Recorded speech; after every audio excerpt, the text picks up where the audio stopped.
Kolmas koht poodiumil Kaidera, Vabamatsi Racing.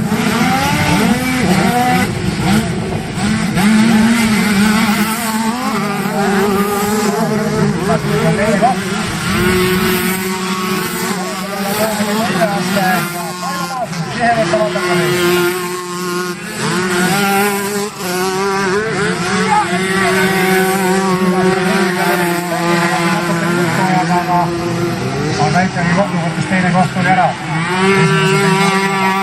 Ja mõnusa päeva võit ja 2 sõidu kokkuvõttes Mikk Pinsel, Vabamatsi Racing.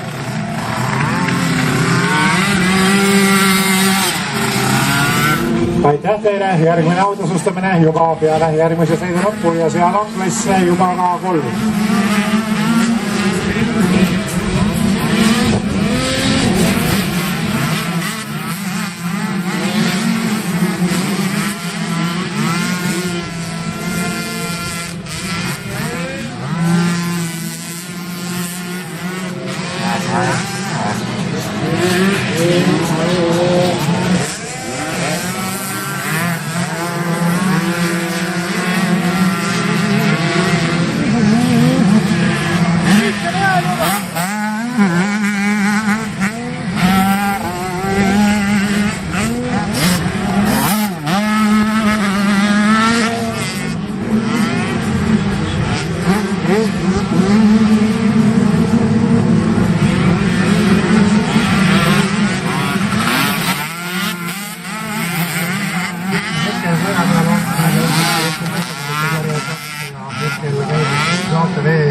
Lastega klassi sõitmust arvestus peetakse kokku 3 klassis.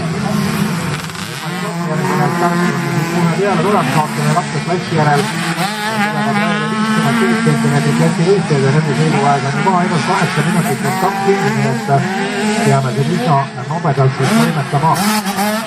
Aga informatsiooni siis ka sinna platsi peale, raja äärde, kus iganes siin Lauri Kossina ja Servast praegusel hetkel peaks ringi liikuma mõni õhtune endurohuviline ja ei ole enda veel nimekirja pannud, siis registreerimiskeegis on see täiesti võimalik.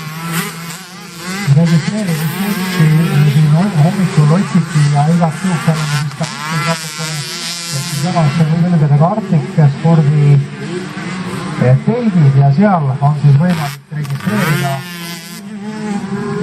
ennast siis täna õhtusele endurole ja kõik muud registreerimised toimuvad siis seal ja ka autori tagasõidmisega need täpselt samasse kohta. Selle sõidupäev on juba läbi tänaseks ja autorid oodatakse tagasi 5 1 või ka 54 ja